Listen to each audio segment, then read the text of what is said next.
Good evening, I'm Barbara Pinto. And I'm Chris Bury. Tonight we take an in-depth look at the unprecedented move to shut down dozens of public schools in Chicago.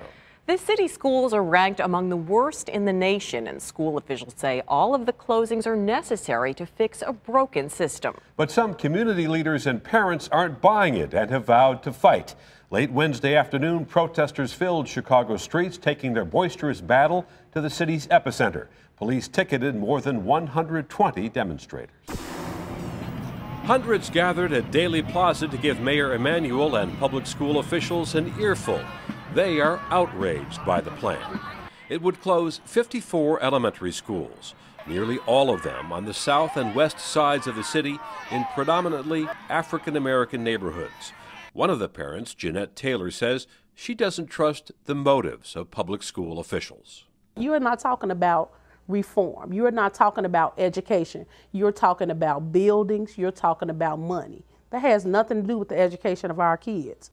Taylor has lived in the Bronzeville neighborhood her entire life. She attended Mollison Elementary, and so do her children.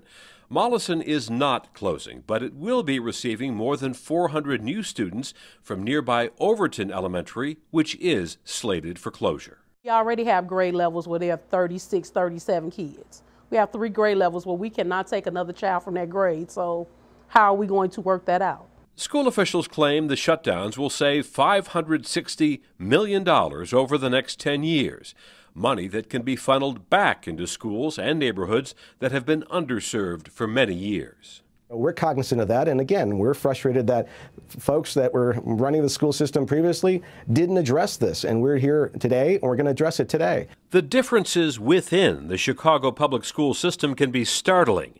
G2 Brown with the Kenwood Oakland Community Organization calls it two-tier education, the haves and the have-nots.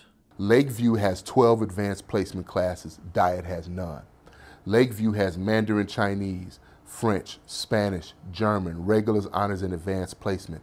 Dyett has regular Spanish 1 and 2. Lakeview had darkroom photography, advanced studio art, etc., etc. The Dyett students had to take art online. A Chicago Public Schools spokesperson points out that Dyett High School has fewer students and is being phased out. Brown says schools are far more than buildings, that they provide important foundations for low-income communities. When you shut down the institutions like the police stations around here, the trauma centers, the hospitals, the grocery stores and the schools, you make life for people in the neighborhood almost unbearable. Chicago Teachers Union President Karen Lewis insists the school closings are part of a larger plan to privatize public schools. This was Rahm Emanuel's number, the number that we have now, 50. It was always that number. They put out 300 and some, then they came back with 129. They were always intent in having this number, this shock and awe, this complete destruction of publicly funded public education in Chicago. Brown says rather than closing schools and disrupting neighborhoods, the Chicago School Board needs to work better with parents. That, he argues, would make for a much smoother transition. If not, then what they're doing is they're gearing up for an epic fight, because I think people are going to fight for their schools.